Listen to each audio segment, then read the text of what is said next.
ಮಹತ್ವದ ಯೋಜನೆಯನ್ನು ಮತ್ತೊಂದು ಫ್ಲಾಗ್ಶಿಪ್ ಪ್ರೋಗ್ರಾಮನ್ನು ಪ್ರಾರಂಭ ಮಾಡಿದ್ದೇವೆ. ಏನು ದೇಶದಲ್ಲಿ ಇವತ್ತು ಮುಂದಿನ ಪೀಳಿಗೆಗೆ ನಾನು ಹೇಳಿದಾಗೆ ಅವರ ಮನಸ್ಸಿಗೆ ನಾಟುವಂಥದ್ದು, ಅವರಿಗೆ ನಾವು ಒಂದಿಷ್ಟು ಕರೆಕ್ಟಿವ್ ಮೆಷರ್ಸನ್ನು ಮಾಡೋದಕ್ಕೆ ದೇಶದಲ್ಲಿ ಸಮಾಜದಲ್ಲಿ ಯಾವುದೇ ವ್ಯತ್ಯಾಸಗಳಿರಬಾರದು. ಪ್ರಜಾಪ್ರಭುತ್ವದ ವ್ಯವಸ್ಥೆಯಲ್ಲಿ ಸಮಾನತೆ ಇರಬೇಕು, ನ್ಯಾಯ ಇರಬೇಕು, justice, social justice, political justice, economical justice, ಈ ಜಸ್ಟಿಸ್ ಇರಬೇಕು.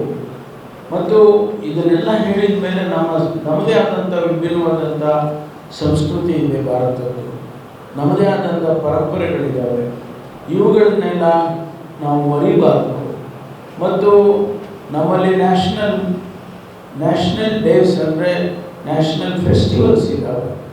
ಅದು ಇಂಡಿಪೆಂಡೆನ್ಸ್ ಡೇ ಇರ್ಬೋದು, ರಿಪಬ್ಲಿಕ್ ಡೇ ಇರ್ಬೋದು, ಅಥವಾ ಬೇರೆ ಬೇರೆ ದಿವಸಗಳನ್ನು ನಾವೇನು ನ್ಯಾಷನಲ್ ಡೇಗಳು ಅಂತ ಹೇಳಿ ಡಿಕ್ಲೇರ್ ಮಾಡಿದ್ದೀವಿ, ಅದಕ್ಕೆ ಅರ್ಥ ಇದೆ. ಇಂಡಿಪೆಂಡೆನ್ಸ್ ಡೇ ಸೆಲೆಬ್ರೇಷನ್ ಮಾಡೋದಕ್ಕೆ ಅರ್ಥ ಇದೆ, ರಿಪಬ್ಲಿಕ್ ಡೇ ಸೆಲೆಬ್ರೇಷನ್ ಮಾಡೋದಕ್ಕೆ ಅರ್ಥ ಇದೆ.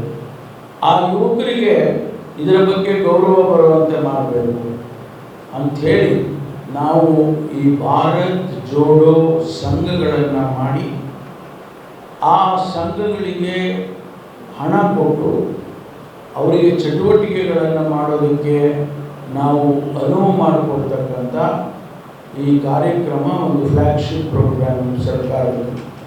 ಅದರ ಜವಾಬ್ದಾರಿಯನ್ನು ನನಗೆ ಕೊಟ್ಟಿದ್ದಾರೆ. Youth services and sports, youth empowerment and sports ನನಗೆ ಇದೆ, ನನ್ನ ಹತ್ರನೇ ಇದೆ. ಈಗಾಗಲೇ ನಾವು ರಿಜಿಸ್ಟ್ರೇಷನನ್ನು ಪ್ರಾರಂಭ ಮಾಡಿದ್ವಿ. ಇವತ್ತಿಗೆ ನಿನ್ನೆ ದಿವಸ ನಾವು ಪ್ರಾರಂಭ ಮಾಡಿದ್ದು ರಿಜಿಸ್ಟ್ರೇಷನ್. ಒಂದೇ ದಿವಸಕ್ಕೆ ಇಡೀ ರಾಜ್ಯದಲ್ಲಿ ಮೋರ್ ದೆನ್ 50,000 ರಿಜಿಸ್ಟರ್ ಮಾಡಿದ್ದಾರೆ. ನಮ್ಮ ಟಾರ್ಗೆಟ್ ಇರೋದು 10,000 ಸಂಘಗಳು. ಅದು ಇಂಟು ನೀವು 100 ಮಾಡ್ಬೋದು, 150 ಮಾಡ್ಬೋದು. ಒಂದು ಸಂಘಕ್ಕೆ 100ರಿಂದ 250ರವರೆಗೂ ನಾವು ಅವಕಾಶ ಕೊಟ್ಟಿದ್ದೇವೆ. ಹಾಗಾಗಿ ಪ್ರಾರಂಭ ಒಂದೇ ದಿವಸಕ್ಕೆ 50,000 ಮೇಲೆ ರಿಜಿಸ್ಟರ್ ಆಗಿದೆ. ಇವತ್ತು ನಡೀತಾ ಇದೆ. ಈಗ ಸದ್ಯಕ್ಕೆ ತುಮಕೂರು ಮೊದಲನೇ ಸ್ಥಾನದಲ್ಲಿದೆ.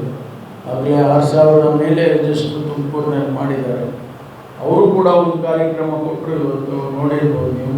ಕೊನೆಯದಾಗಿ ಭಾರತ್ ಜೋಡೋ ಮಕ್ಕಳು, ಸಂಘದ ಮಕ್ಕಳು ಇವತ್ತು ಕಾರ್ಯಕ್ರಮ ಕೊಟ್ಟಿದ್ದಾರೆ. ನಮ್ಮ ಉದ್ದೇಶ ಏನು ಅಂತ ಹೇಳಿದರೆ, ಆ ಮಕ್ಕಳಿಗೆ ಚಟುವಟಿಕೆ ಆಗಬೇಕು, ಅವರಿಗೆ